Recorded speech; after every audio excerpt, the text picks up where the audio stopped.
मेरा नाम रविशंकर राम है। मैं कलकत्ता से आया हूँ और सबसे पहले आपको शुक्रिया देना चाहता हूँ। आपसे मिलने का तमन्ना बहुत दिनों से थी, क्योंकि मैंने पीस टीवी बहुत लगातार देखता हूँ घर पर। आपका जो सभ्यता, जो शिष्टाचार मैंने जो देखा, मैं अपने आप को रोक नहीं पाया। इसलिए मैं आपसे इम्प्रेस होकर यहाँ पर आया हूँ। और सर, मेरा सवाल है कि एक धार्मिक इंसान की पहचान, उसकी लक्षण हिंदू मत के अनुसार, जैसे धर्म के 10 लक्षण होते, 10 धीरति, क्षमा, दम, अस्तय, शौच, इंद्रिय निग्रह, बुद्धि, विद्या, सत्य और संतोष। ये धर्म के 10 लक्षण है। अगर कोई भी धार्मिक इंसान में ये लक्षण पाए जाते हैं तो इंसान धार्मिक है। मेरा सवाल है सर कि इस्लाम के अनुसार, इस्लाम धर्म के अनुसार एक धार्मिक इंसान का पहचान क्या है, मैं ये जानना चाहता हूँ। भाई साहब का सवाल है कि इस्लाम के नज़दीक एक धार्मिक इंसान की पहचान क्या है। इस्लाम के नज़दीक जो खुदा, भगवान, ईश्वर, अल्लाह जो फरमाते हैं, जो कहते हैं, उसके ऊपर अमल करेंगे तो आप धार्मिक है। और अल्लाह ताला फरमाते हैं कि अतिउल्लाह व अतिउर रसूल, अल्लाह की बात मानो और अल्लाह के रसूल की बात मानो। तो अगर आप कुरान पे अमल करेंगे और कुरान के सही हदीस पे अमल करेंगे तो आप धार्मिक हो गए। इसके अंदर कुछ चीज़ आप देखे जाए तो इस्लाम के अंदर 5 हिस्सों में बांटी जा सकती है। एक है फर्ज, कंपलसरी, ये करना ही चाहिए हर मुसलमान को, फर्ज आ गया। दूसरे और हराम, जो गलत है, आप करना ही नहीं चाहिए जिंदगी में। ये दोनों ऑपोजिट है। इसके दरमियान और 3 चीज़ें जो हलाल कैटेगरी में, हराम के अलावा सब चीज़ हलाल हो जाती। हलाल में 4 कैटेगरी। एक है फर्ज, जो करना चाहिए, कंपलसरी। दूसरा है मुस्तहब, या लोग कहते हैं सुन्ना, यानी करे तो बेहतर है, आपको प्लस पॉइंट मिलेंगे। तीसरा है मुबाह, ऑप्शनल, करे तो भी कोई हर्ज नहीं, नहीं करे तो भी हर्ज नहीं। चौथा है मकरूह, यानी नहीं करे तो बेहतर है। और 5वां, जैसे मैंने कहा, हराम। तो एक धार्मिक इंसान कोशिश करेगा कि 100%, 100% कम से कम फराइज तो करे और हराम ना करे। तो मिनिमम रिक्वायरमेंट है कि वो 100% जो फर्ज है वो करे और जो हराम है वो कुछ भी ना करे। और धार्मिक बनना चाहेंगे तो जो मुस्तहब है, जो एनकरेज है, जो सुन्नत है, उसके ऊपर अमल करे। जितना ज़्यादा अमल करेंगे उतना धार्मिक होगा। और जितने मकरूह है, जो चीज़ अवॉइडेबल है, डिस्करेज है, उससे दूर रहेंगे। इन शॉर्ट, अगर आप कुरान और सही हदीस पे अमल करेंगे तो आप इस्लाम में धार्मिक कहलाएंगे। Hope that answers the question. भाई साहब, आप पीस टीवी कितने साल से देख रहे हैं? सर, पीस टीवी तो पहले देखा था मैंने 6 महीना पहले। इसका बाद में फिर बंद हो गया था। तो इसके बाद मैंने चैनल, एक दिन रात को मैं ऑन कर रहा था तो चैनल फिर एक बार पीस टीवी आया था। तो मैंने लगातार पीस टीवी रात 9:45 बजे करीब आपका तकरीर आता था वहाँ पर, तो मैंने देखते थे। इसके बाद में फिर वो बंद, अपने आप बंद हो गया फिर। भाई साहब, आप मानते हैं कि खुदा एक है? जी सर। आप मानते खुदा एक है? जी। आप मानते हैं खुदा का कोई अक्स है? नहीं सर। खुदा का अक्स नहीं। खुदा की कोई मूर्ति है? नहीं सर। नहीं। आप मानते हैं मूर्ति पूजा गलत है? जी सर। आप मानते हैं बुत परस्ती गलत है? जी सर। आप मानते हैं कि मोहम्मद सल्लल्लाहु अलैहि वसल्लम आखिरी पैगंबर है? जी सर। आप मानते हैं? तो उसका मतलब जो इस्लाम की बेसिक। जी सर, कल हम प्रोग्राम देखे थे, जिस तरह आप कल की अवतार के बारे में वर्णन किए थे। जी हाँ। तो हम लोग भी कल की पुराण, ऋग्वेद, कल की पुराण में और ऋग्वेद और सब बुक के बारे में आप बता रहे थे कल। तो मैं भी नहीं जानता था ऐसे ये बारे में। तो अभी आप मानते हैं? जी सर। कि खुदा एक है? जी सर। और खुदा के अलावा किसी की इबादत नहीं करना चाहिए? नहीं करना। और आप मानते हैं कि मोहम्मद सल्लल्लाहु अलैहि वसल्लम आखिरी पैगंबर है? जी सर। तो मिनिमम रिक्वायरमेंट है इस्लाम धर्म में धार्मिक होने के लिए, मिनिमम। जी सर। मिनिमम पासिंग मार्क ये है, जस्ट पास। बाद में उसके बाद अमल जितना करते रहेंगे तो इंशाल्लाह। तो आप चाहते हैं कि मुस्लिम बने? जी सर। आप चाहते हैं? जी सर। कोई भी आप पे ज़बरदस्ती कर रहा है? No sir. वाकई नहीं, ज़बरदस्ती नहीं कर रहे ना? नहीं सर। आप मेरी मोहब्बत में आ गए तो मेरी मोहब्बत ने आपको कलकत्ता से किशनगंज खींच लाया, ठीक है, मैं आप पे कोई ज़बरदस्ती नहीं कर रहा हूँ ना, नो सर। आप अपने मन से जी सर। और आपके दिमाग से होशो आवाज़ में इस्लाम कबूल करना चाहते हैं। जी सर। तो इंशाल्लाह मैं अरबी में कहूँगा, आप उसे दोहराइए इंशाल्लाह। अशहदु अशहदु अल्लाह अल्लाह इलाहा इलाहा इल्लल्लाह इल्लल्लाह व अशहदु व अशहदु अन्ना अन्ना मुहम्मदन मुहम्मदन अब्दुहु अब्दुहु व रसूलुहु। व रसूलुहु। मैं शहादत देता हूँ मैं शहादत देता हूँ कि अल्लाह के अलावा अल्लाह के अलावा कोई माबूद नहीं कोई माबूद नहीं और मोहम्मद मोहम्मद सल्लल्लाहु सल्लल्लाहु अलैहि वसल्लम अलैहि वसल्लम उसके पैगंबर और बंदे हैं। बंदे हैं। माशाल्लाह, आप मुसलमान हो चुके और मैं अल्लाह से दुआ करूँगा कि इंशाअल्लाह आपको सबसे बेहतरीन ज़िंदगी दे इस दुनिया में और आखिरत में भी, और अल्लाह ताला आपको और हिदायत दे ताकि और आप अमल कर सके, और जो आपकी ख्वाहिश है कि आप इस्लाम में और धार्मिक बने। मेरी इल्तिजा आपसे कि आप इंशाअल्लाह कुरान मजीद का तर्जुमा पढ़िए, वो ज़बान में जो ज़बान पे आपको महारत है, हिंदी में तो हिंदी में पढ़िए, बंगाली में तो बंगाली में पढ़िए, और इंशाअल्लाह इसके ऊपर अमल कीजिए। और कोई अगर आपको शक और शुबा है तो इंशाअल्लाह आप ईमेल लिख सकते हैं zakir@irf.net में। Thank you sir. जज़ाकल्लाह, शुक्रिया। बहुत बहुत शुक्रिया। अगला सवाल माइक नंबर 3 से, वहाँ पर कोई अगर गैर मुस्लिम भाई हैं तो अपना सवाल कर सकते हैं। माइक नंबर 3 से। नमस्कार, मेरा नाम हरिपद विश्वास, मैं बंगाल मालदा गाजोल से आया हूँ। मैं एक रिटायर फौजी हूँ और अभी मैं प्राइमरी टीचर हूँ।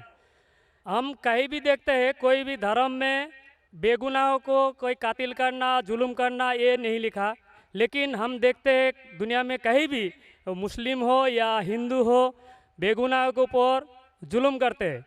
वो धर्म के प्रचार पर, जहाँ पर देखिए मुसलमान ज़्यादा है तो हिंदू के ऊपर, और हिंदू जहाँ ज़्यादा है तो मुसलमान के ऊपर। तो धर्म क्या है, और ईश्वर ने, अल्लाह ने क्यों नहीं एक धर्म किया और एक धर्म का नहीं किया? ये मेरा क्वेश्चन है। भाई साहब का बहुत अच्छा सवाल है। भाई साहब का सवाल है कि धर्म के नाम पे कत्ल हो रहा है। जब मुसलमान मेजॉरिटी में तो हिंदू कत्ल होता है, जहाँ हिंदू मेजॉरिटी में तो मुसलमान के ऊपर कत्ल होता है। ऐसा क्यों? खुदा ने एक धर्म क्यों नहीं बनाया? बहुत अच्छा सवाल है। कुरान में लिखा है सूरह अल इमरान में सूरह नंबर 3 आयत नंबर 19 में, इन्ना दीन इंदल्लाहिल इस्लाम, अल्लाह सुब्हानहू व तआला के नज़दीक एक ही दीन सही है, और वो दीन है इस्लाम। अमन हासिल करना अल्लाह सुब्हानहू व तआला के अहकामात के मुताबिक। अल्लाह ने, ईश्वर ने, भगवान ने एक ही धर्म भेजा, लेकिन वक्त गुजरते हुए लोग इसमें तब्दीली लाए।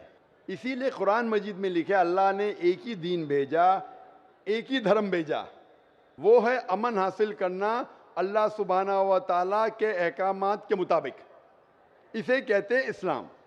आप चाहे अरबी में बोलो चाहे इंग्लिश में बोलो, peace acquired by submitting your will to God, that is the only religion. और अल्लाह सुब्हानहू व तआला ने हर दौर में पैगंबर भेजे, लेकिन जितने भी पैगंबर आए थे वो सिर्फ अपने वक्त के लिए महदूद थे और अपने लोगों के लिए थे। और जब भी पैगंबर भेजे, जब भी किताब नाजिल हुई, लोगों ने किताब को बदला और उसमें तब्दीली लाए और एक नया मजहब पैदा हो गया, एक नया दीन पैदा हो गया। तो अल्लाह ने एक नई किताब भेजी, नया पैगंबर भेजा, लोगों ने उसके ऊपर अमल किया।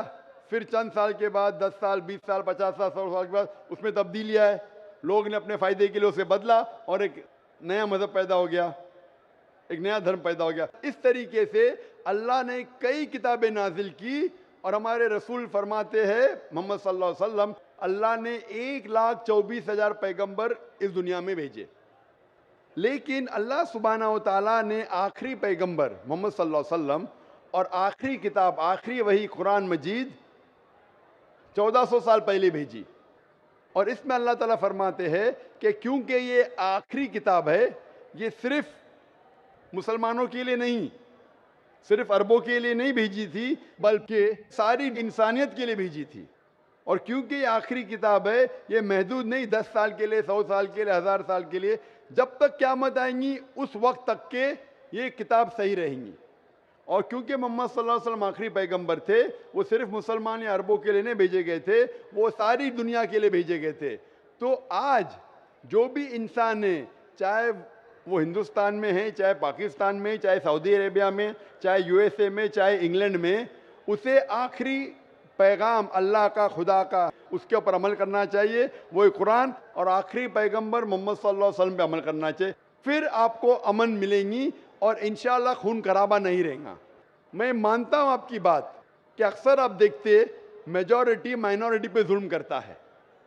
मैं आपसे पूछना चाहता हूँ भाई साहब, इस किशनगंज में मेजॉरिटी मुस्लिम की है क्या हिंदू की है? सर मेरे को तो पता नहीं, मैं बंगाल से आया हूँ, किशनगंज के बारे में। बंगाल किशनगंज का नहीं, लेकिन आज सुबह को जब हमारे हिंदू जितने इदारे के प्रेसिडेंट थे, चेयरमैन थे, वो कह रहे थे कि किशनगंज में 65% मुसलमान हैं और 35% हिंदू है।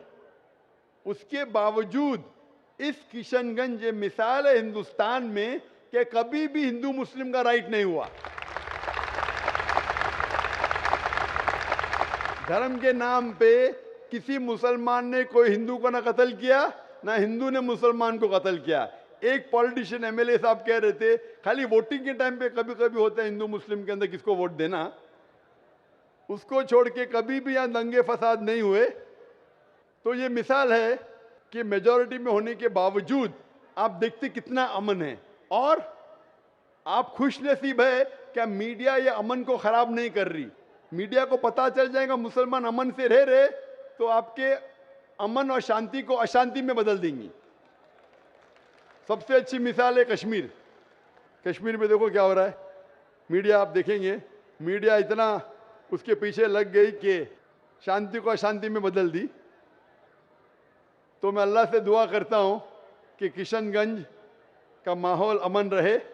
आप मीडिया से बचिए, आप सही धर्म का पालन कीजिए, इंशाअल्लाह आपको अमन और शांति मिलेंगी। लेकिन आपके सवाल का जवाब ये है कि अल्लाह ने, ईश्वर ने, खुदा ने एक ही दीन भेजा है, वो है अमन हासिल करना। ईश्वर भगवान अल्लाह के जो भी अहकामात है उसको अमल में लाने के बाद, और हर इंसान अगर ये ढूंढे कि सही ईश्वर कौन है और उसका कहना क्या है, तो इंशाअल्लाह दुनिया में अमन रहेगा।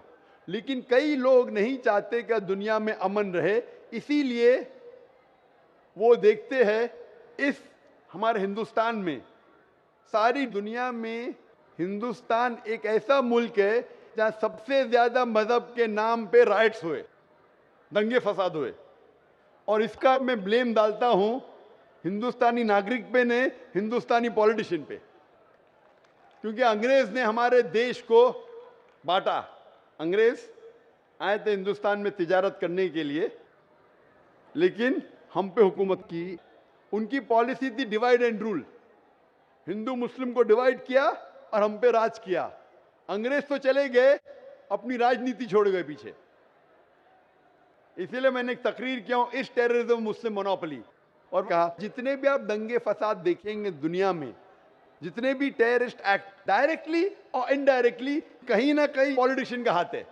चाहे बाबरी मस्जिद लो, चाहे गुजरात लो, चाहे 9/11 लो, चाहे अफगानिस्तान लो, चाहे इराक लो, चाहे पैलेस्टाइन लो, ये सब में राजनीति का हाथ है। लोग चाहते हैं कि हमारे वोट बैंक में लोग हमें वोट दे, तो सबसे आसान तरीका है कि आपस में लड़ाओ मजहब के नाम पे। नहीं तो आमतौर पे मैं समझता हूं हिंदुस्तानी जो नागरिक है, हिंदू और मुस्लिम, माशाअल्लाह आपस में अमन चाहते, आपस में एक दूसरे से प्यार करते। लेकिन इस शांति, इस अमन को अक्सर कुछ लोग अपने फायदे के लिए इसको तोड़ना चाहते हैं, इसको भ्रष्ट करना चाहते। इसीलिए आप देखते कि ये राइट्स होते हैं। अल्हम्दुलिल्लाह किशनगंज एक मिसाल है, और मैं दरखास्त करूंगा किशनगंज के पॉलिटिशियन से कि इस अमन को इंशाअल्लाह बरकरार रखे। आप हक पे रहो, आपको वोट मिलेगा, यहां नहीं मिलेगा, ऊपर तो सीट मिलेंगी। मैं हमेशा पॉलिटिशियन से कहता हूं आप हक पे जमे रहो, चाहे आपका नुकसान हो। यहां सीट नहीं मिलेंगी, ऊपर तो मिलेंगी। ये सीट तो टेम्परेरी है, ये सीट आपकी दुनिया की टेम्परेरी है। कितने साल जिएंगे आप? 50 साल, 60 साल, 80 साल, कितने साल जिएंगे? ऊपर की तो परमानेंट सीट है ना। ये सीट को छोड़िए, आखिरत की सीट की फिक्र कीजिए। तो इसीलिए जो ईश्वर का पैगाम है, खुदा का पैगाम है, अल्लाह का पैगाम है, हक पे रहिए और हक का साथ दीजिए। चाहे आपको यहाँ सीट मिली का नहीं मिली, आखिरत में तो मिलेंगी और वो हमेशा आपके साथ रहेंगी। Hope that answers the question. सामीन से गुजारिश है कि जो जहाँ पर हैं वहीं बैठ जाएं, आगे बढ़ने की कोशिश न करें, परेशानी हो रही है। संजीदगी का माहौल बनाए रखें, जो जहाँ पर हैं बैठ जाएं, आगे न बढ़ें। अब हम चलते हैं शोबे ख़वातीन की तरफ। वहाँ पर वाज़ह है कि हमारा सिर्फ एक ही माइक है, माइक नंबर 4। माइक नंबर 4 पर अगर कोई गैर मुस्लिम बहन, गैर मुस्लिम खातून हैं तो वो सवाल कर सकती हैं, माइक नंबर 4 से। हेलो डॉक्टर साहब, मेरा नाम है रूमा गुप्ता और मैं ग्रेजुएट कर चुकी हूँ। मेरा सवाल है कि अगर एक मुस्लिम लड़का और एक हिंदू लड़की शादी करे और अगर ऐसा हो कि वो मुस्लिम लड़का हिंदू लड़की के घर में नमाज पढ़े और वो हिंदू लड़की उसके घर में जाकर पूजा भी करे, तो ये क्या जायज़ है या नाजायज़ है?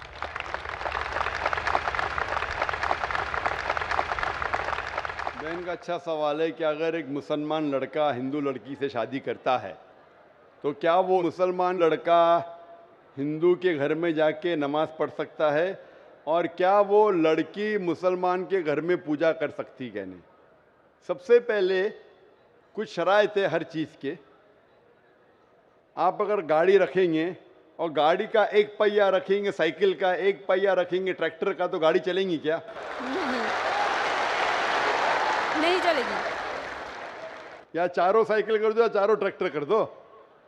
इसीलिए कुरान की आयत है सूरह बकरा की सूरा नंबर 2 आयत नंबर 221 में अल्लाह ताला फरमाते हैं कि आप मुशरिका से शादी नहीं कर सकते जब तक वो ईमान न लाए।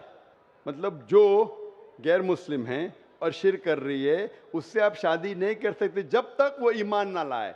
और एक ईमान लाने वाली औरत चाहे कितनी भी बदसूरत हो, वो एक मुशरिका से बेहतर है। और आगे आयत कहती है कि लड़कियां मुशरिक लड़के से शादी नहीं कर सकती जब तक वो ईमान ना लाए। एक मोमिन आदमी चाहे कितना भी बदसूरत हो, वो बेहतर है बनिस्बत जो शिर्क करता है। इसकी वजह ये है कि इस्लाम में लिखा है कि अगर आप खुदा के अलावा किसी को और पूछते हैं, किसी और की इबादत करते हैं, ये सबसे बड़ा गुनाह है। और अल्लाह ताला फरमाते हैं सूरह निसा में सूरा नंबर 4 आयत नंबर 48 में और सूरा निसा सूरा नंबर 4 आयत नंबर 116 में कि अल्लाह सुब्हाना व तआला अगर चाहे तो कोई भी गुनाह को माफ़ कर सकता है, लेकिन शिर्क को कभी नहीं माफ़ करेगा। अगर एक इंसान मुशरिक जैसा मर गया तो अल्लाह ताला कभी भी उसे माफ़ नहीं कर सकता, क्योंकि मुशरिक वो शख्स है जो शिर्क करता है। और ये सबसे बड़ा गुनाह है, क्योंकि हमारा खालिक, हमारा मालिक, हमारा ईश्वर, हमारा खुदा, हमारा भगवान, अगर हम उसको गाली देंगे, ये सबसे बड़ा गुनाह है। जिसने हमें ज़िंदगी दी, जिसने ये सारी चीज़ें हमें दी दुनिया में, अगर हम उसको गाली देंगे, उसके अलावा किसी और की इबादत करेंगे, ये शिर्क हुआ। तो इसीलिए इस्लाम में इजाज़त नहीं है कि एक मुस्लिम लड़का या लड़की कोई मुशरिक लड़का या लड़की से शादी करे, ये इजाज़त नहीं है। जहाँ तक के सवाल है क्या एक आम मुसलमान हिंदू घर में नमाज पढ़ सकता है? अगर उसके सामने कोई मूर्ति नहीं है तो वो नमाज कहाँ भी पढ़ सकता है, अगर जगह साफ है। हमारे रसूल मोहम्मद सल्लल्लाहु अलैहि वसल्लम फरमाते कि सारी दुनिया, सारी धरती मोमिन के लिए मस्जिद है, यानी सारी दुनिया आप कहाँ भी नमाज पढ़ सकते, देखना चाहिए कि साफ है, आप नमाज पढ़ सकते। तो ये आप जाके अगर हिंदू का घर में जाते हैं और वह साफ है, कोई मूर्ति आगे नहीं है, तो नमाज पढ़ने में कोई हर्ज नहीं है। ज़रूरी नहीं है कि आपको शादी करना चाहिए फिर आप नमाज पढ़ सकते, शादी करने की ज़रूरत नहीं है। नमाज पढ़ने के अगर साफ जगह है तो कोई हर्ज नहीं। इसीलिए शादी के लिए शर्त है कि दोनों का ईमान हो। और अगर आप हिंदू मज़हब पढ़ेंगे तो हिंदू मजहबी किताब में भी यही लिखा है जो मैंने पहले पेश किया, पहला जो सवाल था भाई साहब का, और मैंने कहा कि हिंदू मजहब में भी यही लिखा है, ना तस्य प्रतिमास्ति, उस ईश्वर, उस भगवान, उस खुदा का कोई अक्स नहीं, कोई मूर्ति नहीं, कोई फोटोग्राफ नहीं, कोई पेंटिंग नहीं, कोई पोर्ट्रेट नहीं, कोई आइडल नहीं, कोई स्टैचू नहीं। अगर ये मान ले कि कम से कम जो यकसा है हिंदू और इस्लाम के मजहबी किताब में कम से कम उसके ऊपर अमल करे तो अक्सर हमारे मुश्किलात दूर हो जाएंगी। जो यकसा नहीं है उसको कल डिस्कस कर सकते हैं। और अगर आप तहकीक करते हिंदू मजहब की किताब पढ़ते और इस्लाम मजहब की किताब पढ़ते, दोनों में लिखा है खुदा एक है, दोनों में लिखा है खुदा का कोई अक्स नहीं है, दोनों में लिखा है कि खुदा का कोई बुत नहीं है, दोनों में लिखा है कि खुदा के अलावा किसी और की इबादत नहीं करना चाहिए, दोनों में लिखा है कि आखिरी पैगंबर मोहम्मद सल्लल्लाहु अलैहि वसल्लम में, दोनों में लिखा है कि शराब नहीं पीना चाहिए। मैं हवाले दे सकता हूँ और मैं तकरीर एक दिया हूँ, similarities between Islam and Hinduism, इस्लाम और हिंदुइज्म में यकसानियत दोनों किताब में आप अगर पढ़ेंगे कुरान मजीद में सूरह माइदा सूरह 5 आयत नंबर 90 में लिखा है कि शराब पीना हराम है। अब Manusmriti chapter number 9 verse number 225 पढ़ेंगे, उसमें लिखा है शराब पीना हराम है। कुरान में लिखे सूरह माइदा सूरह नंबर 5 आयत नंबर 3, सूरह बकरा सूरह नंबर 2 आयत नंबर 173, सूरह अनाम सूरह नंबर 6 आयत नंबर 145 और सूरह नहल चैप्टर 16 वर्स 115 में हुर्रिमत अलैकुमुल मैततु वद्दमु वलहमुल खिंज़ीर वमा उहिल्ला लिगैरिल्लाह बिही, क्या आपके लिए हराम है मरा हुआ गोश्त, खून, सूअर का गोश्त और वो खाना जिसके ऊपर अल्लाह के अलावा किसी और का नाम लिया गया है। आप अगर हिंदू मजहबी किताब पढ़ेंगे उसमें भी लिखा है क्या सूअर का गोश्त खाना हराम है। अगर आप तहकीक करेंगे काफ़ी अक्सानियत है। इस्लाम मजहबी किताब में लिखा है कुरान में सूरह नूर में सूरह नंबर 24 आयत नंबर 30 और 31 के अंदर हिजाब के बारे में, औरत को अल्हम्दुलिल्लाह हिजाब में होना चाहिए, सर से ढका होना चाहिए उसका जिस्म, सिर्फ जो दिख सकता है वो चेहरा और हथेली तक के। आप अगर हिंदू मजहब किताब पढ़ेंगे ऋग्वेद बुक नंबर 8 में लिखा है और ऋग्वेद बुक नंबर 10 में भी लिखा हुआ है कि औरत को अपने सिर के पल्लों को डालना चाहिए चेहरे पे। ऋग्वेद में भी लिखा है कि जब मर्द को देखे तो नजर नीचे करना चाहिए। ये कुरान मजीद में लिखा है सूरह नूर सूरह नंबर 24 आयत नंबर 30 और 31 कि जब भी कोई खातून मर्द को देखती है जो उसका शौहर या करीब रिश्तेदार नहीं है, और जब भी कोई मर्द कोई औरत को देखता है और करीब रिश्तेदार नहीं है तो उसे नजर नीचे करना चाहिए। तो इस तरीके से आप तहकीक करेंगे, जो यकसानियत है उसके ऊपर तो अमल करो। तो यकसानियत हिंदू और इस्लाम मज़हब में जो मजहबी किताब में लिखा है, लेकिन अफसोस की बात है कि मज़हब के ठेकेदार ये चीज़ का जिक्र ही नहीं करते। क्यों? इसीलिए मैं हवाले देता हूँ। मैं कोई आलिम नहीं हूँ, मैं कोई पंडित नहीं हूँ, मैं अपने आप को तालिब इल्म कहता हूँ, लेकिन मैं हमेशा हवाला देता हूँ। तो किसी को भी शक है, किसी को भी शुबा है तो घर पे जाके चेक कर सकता है, या इंटरनेट पे जाइए, आप टाइप करो, वेद भी इंटरनेट के ऊपर है, कुरान भी इंटरनेट के ऊपर है, टाइप करो, रेफरेंस टाइप करो, आपको हवाला मिल जाएगा। तो इसीलिए गाड़ी चलने के लिए दोनों का जो रूल्स एंड रेगुलेशन है वही होना चाहिए, इसीलिए दोनों लोग मोमिन होना ज़रूरी है। Hope that answers the question. अब हम सवाल करने का मौका देते हैं उस गैर मुस्लिम खातून, गैर मुस्लिम बहन को जो यहाँ हमारे पास डैश के नीचे मौजूद है। आप सवाल कर सकती हैं। अस्सलाम वालेकुम, मैं रेखा मोहब्बत्रा मेदिनीपुर से आया हूँ। क्वालिफिकेशन एजेस, मैं पीस टीवी का डेली मुआयना करती हूँ। इस्लाम के बारे में मुझे इसी से मालूमात नहीं है। निज मेरे क्लास के लड़का भी इस्लाम के बारे में मुझे मालूमात देते रहते हैं। इन मालूमात से मस्जिद तो कार अपनी मर्जी से इस्लाम कबूल करने की ख्वाहिश रखती हूँ, इसलिए आप बारा में करम इस्लामी कलेमा पढ़ दे। माशाल्लाह, बहन ने कहा कि वो पीस टीवी देखती है और पीस टीवी देखने के बाद उसके पैगाम से प्रसन्न होकर वो इस्लाम कबूल करना चाहती है।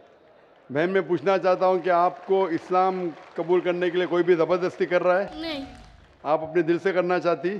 जी। कोई भी आपके ऊपर प्रेशर डाल रहा है? जी नहीं।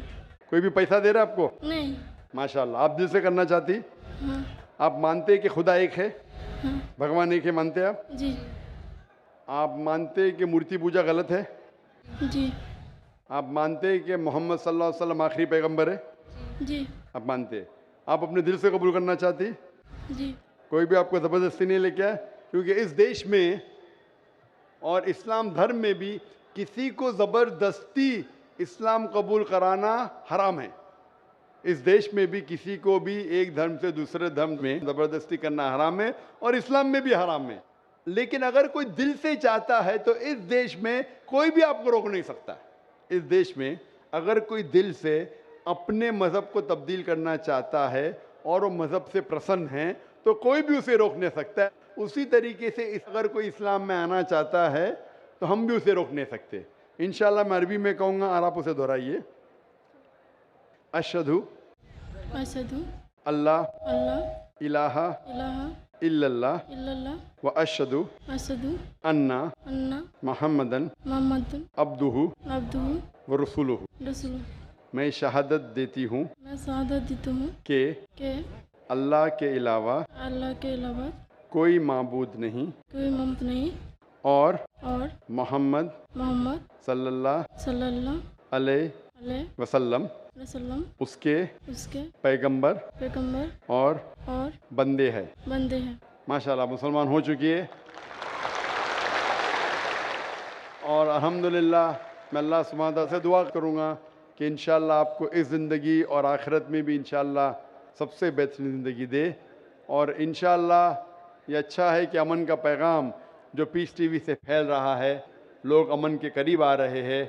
और मेरी दरख्वास्त है कि जो भी यहाँ वॉलंटियर हजरात है, जो भी इस्लाम कबूल कर रहा है, उसे अगर हो सके तो कुरान मजीद का तर्जुमा दीजिए, उसका नाम और एड्रेस लिख लीजिए। अगर उनको कोई शक है या कोई भी उनको डाउट है इस्लाम के बारे में तो आप लोग उसे दूर करना चाहिए।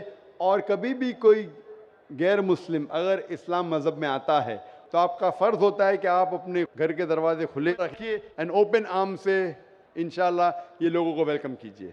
माशाअल्लाह मैं शुक्रगुज़ार हूँ आपका बहन, और मैं उम्मीद रखता हूँ कि आप ये पैगाम को आगे पहुँचाएंगे। और मेरा एक अच्छा नाम रख दे। मुस्लिम नाम, बहन का कहना है कि एक अच्छा मुस्लिम नाम। बहन मैं जो इस वक्त सोच सकता हूँ, आप अपने आप को आयशा कह सकती है। आयशा, आयशा मोहम्मद सल्लल्लाहु अलैहि वसल्लम की अहलिया का नाम था, बेगम का नाम था रज़ियल्लाहु अन्हा। अस्सलाम वालेकुम। फूल की पत्ती से कट सकता है हीरे का जिगर, फूल की पत्ती से कट सकता है हीरे का जिगर, मर्द नादां पर कलामे नर्म नाजुक बेअसर। अब हम चलते हैं माइक नंबर 2 पर। माइक नंबर 2 पर अगर कोई गैर मुस्लिम भाई हैं तो वो अपना सवाल कर सकते हैं माइक नंबर 2 से। मेरा नाम श्यामा मंडल है, मैं मालदा डिस्ट्रिक्ट से